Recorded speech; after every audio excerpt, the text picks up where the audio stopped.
የአፍሪካ እግር ኳስ በአሁኑ ሰዓት በታሪኩ ከፍተኛ ደረጃ ላይ ይገኛል።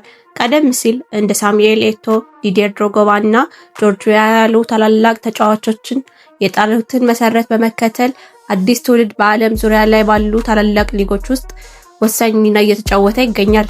በተለይም በ2025 እና 2026 የታዩት ስኬቶች የአሽራፍ ሀኪሚ ያለው የበላይነት፣ የቪክቶር ኦስሜን ወደ ቱርክ አምርቶ ግብ ማምረቱን መቀጠሉ እና የአዲሞላ ሉክማን ወደ ስፔኑ አትሌቲኮ ማድሪድ ያደረገው ከፍተኛ ዝውውር አፍሪካውያን ተጫዋቾች ለቡድናቸው ያላቸውን አስፈላጊነት ዳግም አረጋግጠዋል። እነዚህ ኮከቦች በሚዲያ ላይ ባላቸው አስገራሚ ፍጥነት፣ በአካል ብቃታቸውና በቴክኒክ ብቃታቸው ብቻ ሳይሆን ለሀገራቸው ያላቸው ታማኝነትና ከሜዳ ውጭ በሚያደርጋቸው በጎ አድራጎትም ጭምር በመላው ዓለም የሚገኙ የእግር ኳስ አፍቃሪዎችን ልብ በማረክ ችለዋል። የሚከተለው ዝርዝር በአሁኑ ሰዓት በአውሮፓና በዓለም መድረክ ስማቸውን በጉልህ የሚጠቀሰውን 5 ምርጥ አፍሪካውያን ኮከቦችን በዝርዝር ያስተዋውቀናል። አብራችሁን ቆዩ።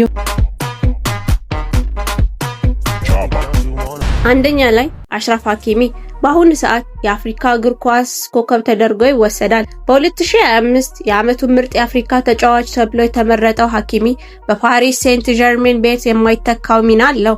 በተለይም በ2024 እና 25 የውድድር ዘመን ክለቡ የአውሮፓ ሻምፒዮንስ ሊግን እንዲያሸንፍ በመርዳት እና ለሞሮኮ ብሔራዊ ቡድን የሚያሳየው መሪነት ተለይቶ ይታወቃል። እጅግ ፈጣን ከመሆኑም በላይ ለተከላካይ አስቸጋሪ የሆኑት ኳሶችን በማቀበልና ወሳኝ ጎሎችን በማስቆጠር በዓለም ላይ ካሉ ምርጥ የቀኝ መስመር ተከላካዮች ቀዳሚው ነው። ሁለተኛ ቪክቶር ኦስሜን። ናይጄሪያዊ አጥቂ ቪክቶር ኦስሜን በአሁኑ ሰዓት በቱርክ ጋላታሳራይ ቤት የክለቡ ምልክት ሆኗል። ከናፖሊ ጋር የነበረው ውዝግብ በስምምነት ጨርሶ በ75 ሚሊዮን ዩሮ በቋሚነት ወደ ቱርክ ከመራ በኋላ በሊጉ እጅግ ገዳይ የሆነ ግብ አግቢነቱን አስመስክሯል። ኦስሜን በአካል ጥንካሬው፣ በአየር ላይ ኳሶች ባለው ብቃትና ደከመኝ ሰለቸኝ ሳይል ተከላካዮችን በማሳደድ ይታወቃል። በ2025 የአፍሪካ ኮከብ ተጫዋች የነበረው ኦስሜን አሁንም በአውሮፓ ታላላቅ ክለቦችን አይን ውስጥ የሚገኝ ድንቅ አጥቂ ነው። ሶስተኛ ላይ መሐመድ ሳላህ በሊቨርፑል ታሪክ ውስጥ ስሙ በወርቅ ቀለም የተጻፈ ታላቅ ተጫዋች ነው። በቅርቡ በ2025 መገባደጃ አካባቢ ለሊቨርፑል 250ኛው ጎልን በማስቆጠር አዲስ ታሪክ የሰራ ሲሆን በፕሪሚየር ሊጉም የምንጊዜም ከፍተኛ ግብ አግቢዎች ዝርዝር ውስጥ ደረጃውን እያሻሻለ ይገኛል። ምንም እንኳን እድሜው 33 ቢደርስም የአካል ብቃቱን በመጠበቅና ወጥነት ባለው ብቃቱ ለግብጽ ብሔራዊ ቡድንና ለሊቨርፑል ወሳኝ ተጫዋች ሆኖ ቀጥሏል። ሳላህ በሜዳ ላይ ባለው ጨዋነትና ጎል የመፍጠር ልዩ ችሎታው የግብጽ ንጉስ የሚለውን ስያሜ አሁንም እንደያዘ ነው። አራተኛ አዲሞላ ሉክማን በቅርብ 2 ዓመታት ውስጥ በአውሮፓ እግር ኳስ ትልቅ ስም ያተረፈ ተጫዋች ነው።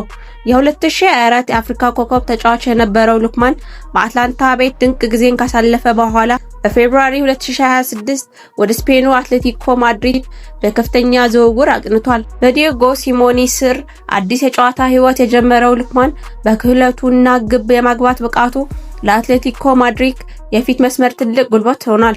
በተለይም በተላላቅ ጨዋታዎች ላይ ጎል የማስቆጠር ብቃቱ ልዩ ያደርገዋል። አምስተኛ ሳዲዮ ማኔ የሴኔጋል እግር ኳስ ታላቁ መሪ ነው። በሳውዲ አረቢያው አልናስር ክለብ ከክርስቲያኖ ሮናልዶ ጋር በመሆን ድንቅ ጥምረት የፈጠረ ሲሆን በቅርቡ ሴኔጋልን ለሁለተኛ ጊዜ የአፍሪካ ዋንጫ ሻምፒዮን እንድትሆን በማድረግ ትልቅ ታሪክ ሰርቷል። ማኔ ከሜዳ ላይ ብቃቱ በተጨማሪ በሴኔጋል በሚያደርጋቸው የበጎ አድራጎት ስራዎች የሚደነቅ ሲሆን በትህትናውና ለቡድን ስኬት ባለው ቁርጠኝነት በመላው ዓለም የሚገኙ ደጋፊዎች ዘንድ እጅግ የተወደደ ተጫዋች ነው።